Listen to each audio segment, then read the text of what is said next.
هتقولي لي انت بتهزري يا ماما لومي، 10 جنيه ايه اللي هتعمل 9000 جنيه؟ هو ال 10 جنيه دلوقتي بتعمل حاجه؟ ال 10 جنيه دي ما بتجيبش كيس شيبسي، بتجيبي كيس شيبسي منفوخ هوا بقى 10 جنيه علشان تجيبي الكيس ابو 20 وب 25. دلوقتي ال 10 جنيه ما بتعملش حاجه. اه هتعمل. بصي ما تستهونيش باي حاجه، الجنيه هيفرق معاكي، العشرة جنيه هتفرق معاكي. اسمعي بس الفيديو للاخر، الفيديو ده جامد جدا والله العظيم، ثلاثة جامد جدا. انت لو بتستهتري بالعشرة جنيه تعالي خشي الفيديو ده، تعالي قولي لي. لو انت مش عايزه تحوشي يبقى انت مالكيش دعوه بيها. تعالي انت اللي عايزه تحوشي وبتقولي العشرة جنيه يا ماما بجد تعمل، ايوه هتعمل معاكي مبلغ وقدره في الشهر. اسمعي اللي بقولك عليه، في مده قليله هيبقى معاكي 9000 جنيه. ازاي بقى؟ دي مشكلتي انا ودي طريقتي انا، وانا اللي هقول لك هتعملي ايه. بالله عليكم ما تنسونيش في اللايك. انا ماما لومي، ماما احلام، بحلم بحبايبي اخواتي واولادي واحفادي. بحبكم في الله وبحب كل كلمه بتقولوا لي، كومنتات جميله جميله منكم، والله العظيم بفرح قوي. الهي يا رب يسعده في الدنيا والاخره، واللي بيحب النبي ما ينساش يحط لي لايك، حتى اللي على البث قصدي اللي بيتفرجوا حتى مش مشتركين عندي، ما تنسوش تحطوا لي لايك منكم لله. مش منكم لله. ربنا يديكم من خيره ان شاء الله، عشان انا يعني اقصد ايه، بينكم وبين ربنا ماشي. اللي يحط لي لايك حبايب قلبي ما تنسونيش بالله عليكم. انا هقول لكم النهارده من 10 جنيه فكره عبقريه جدا جدا، هتوفر لك مبلغ كبير في وقت يعني قصير، لو مصروفك حتى على قده. هتقولي لي ازاي يا ماما لومي؟ صلوا على سيدنا محمد. انا كوبايه شاي مع لومي، انا ماما لومي، ما تنسونيش يا اولاد. صلوا على سيدنا محمد عليه افضل الصلاه والسلام. انا ما بيبقى معايا ساعات ايه بتبقى ايه يعني، حاجات كده هقولك عليها في الفيديو، بس شيري الفيديو علشان الكل يستفيد والكل يبقى عارف والكل يبقى يعرف ان انا ازاي من 10 جنيه هوفر 9000 جنيه. دلوقتي لو ابني معايا وعايز مني فلوس واخد على ان كل يوم يقول لي هاتي يا ماما اقول له خد، هاتي يا ماما اقول له خد، خد يا ماما، هتيجي في مره تقول لي معيش الفلوس خلصت، يبقى هتعملي ايه؟ تيجي في مره تقول له معيش، هيقول ازاي ما انا واخد على اني بياخد، لان هات خد هات خد. لا ما انت بقى كده غلط، اللي انت بتعمليه ده اكبر غلط ليكي ولابنك، طبعا انت بتعرفيه. صلوا على سيدنا محمد عليه الصلاه والسلام. معلش بتكلم بسرعه ونفسي اتكلم بالراحه مش عارفه. انت بتعلمي ابنك التبذير، وانت مش هيبقى معاكي قرش ليكي سند، مش هيبقى معاكي. عايزه توفري ازاي وعايزه تشيلي ازاي؟ هقول لك انت هتشيلي ازاي. ال 10 جنيه اللي انت بتديها لابنك دي ولا ال 20 جنيه كل شويه تدي له 10 في 10، لو شلت منهم 10 واحده في اليوم هتشيليها تحوشيها. طب يا ماما اليوم هي ال 10 جنيه هاخدها من ابني احرمه؟ لا ما انت مش هتحرميه، ده انت هتمشيه على حاجات هو هيحبها ويخليه يديك بدل الخمسه. يعني هو مصروف 10 جنيه هتاخد منه 5 جنيه، وابنك التاني ولا بنتك التانيه برضه بتاخد 10 جنيه هتشيلي منها 5 جنيه. ليه؟ عشان هعلمهم حاجات دلوقتي هقول لكم عليها. وجوزك نفس الطريقه خليه برضو يشيل معاكي. هقول لك على 10 حاجات تستغليهم وتعمليهم عندك، بس بالله عليك ما تنسيليش في دعوه حلوه وتحطي لي اللايك.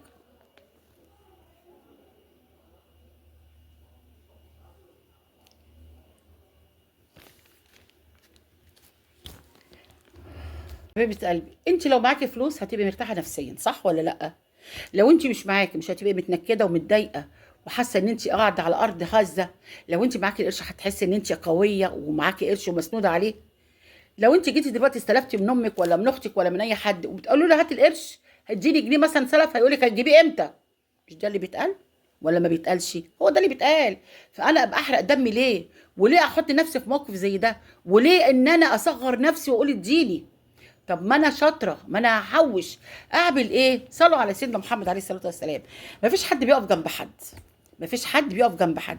قرشك هو سندك، وانا كل البثات بتاعتي وكل الفيديوهات بتاعتي اقول يا جماعه قرشك هو سندك، قرشك هو سندك بعد ربنا.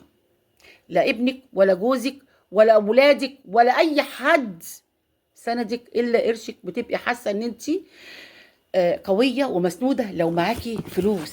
انا معايا فلوس، طب انا هعمل بيها ايه؟ ايوه ده انا معايا دول، ايه ده المبلغ ده ما شاء الله، لا ده انا هحوش عليه تاني، لا ده انا هشيل عليه. بتستقوي، بتحسي ان انت مسنوده. لو حصل اي دروب ولا حاجه في قرش انا شايلاه، في قرش انا جاي عاملاه على جنب. ليه؟ لان انا فكرت لقدام، ما بصيتش تحت رجليا. عشان في ناس كتير بتقول يا ماما لومي عرفينا ازاي ان احنا نوفر، ازاي ان احنا نجيب ذهب، ازاي ان انا اشيل قرش وانا ما بعرفش. هقول لك يا حبيبه قلبي، هتشيلي قرشك ازاي وتحوشي ازاي، هقول لك على الكلام ده. فكري نفسك ان انت كل مره ان انا معيش، هقول لحد مش هيديني، هعمل ايه؟ خلي بالك صحتك وقرشك هم سندك بس. لا تعبت هعمل ايه؟ مش هعرف اجيب دواء. اه لا، ده انا معايا فلوس، ده انا هجيب دواء.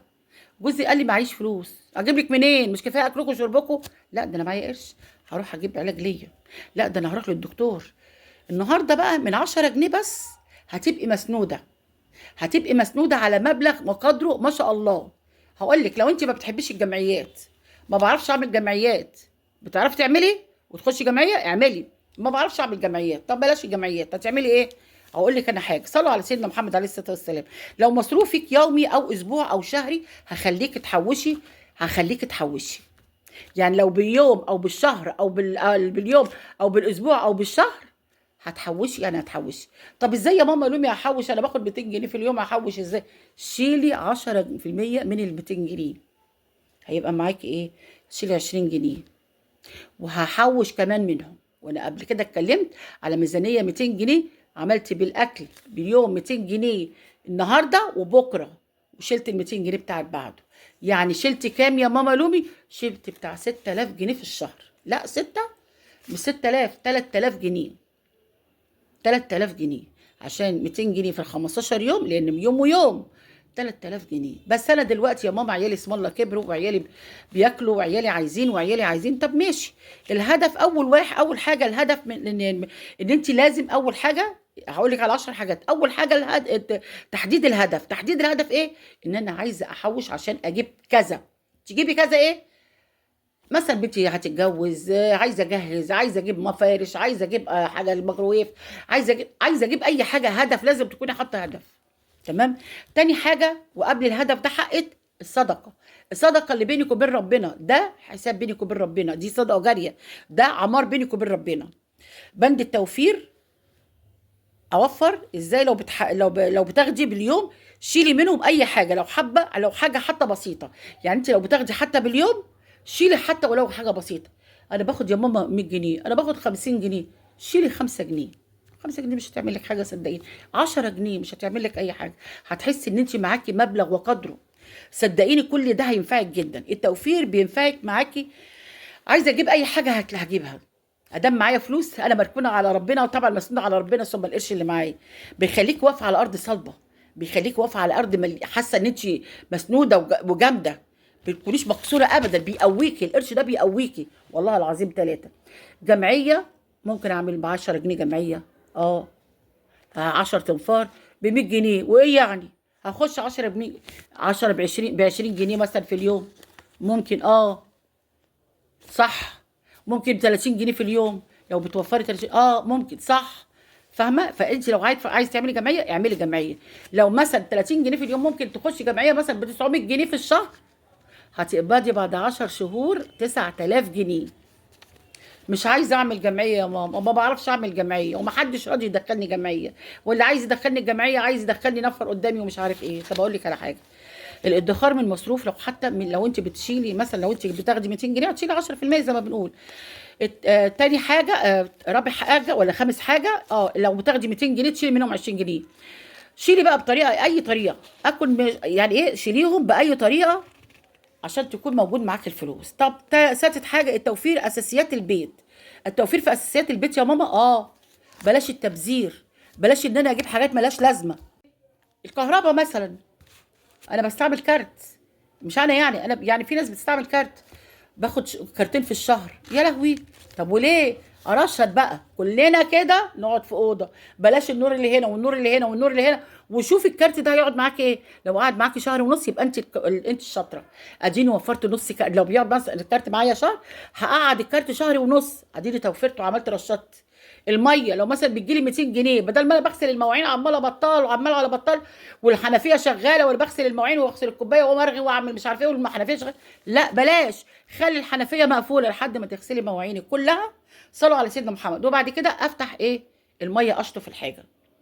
الغاز، البوتاجاز ده اللي شغال سايباه والع، عقبال ما احط مش عارفه الحله ايه واشيل الحله دي واحط هنا وده والع وده شغل ايه واحط هنا والع. لا، انا بشغل البوتاجاز كله عشان ما اشيلش وما احطش، وبشغله كله مره واحده. بعمل الاكل على يومين علشان ما افضل تعبانه.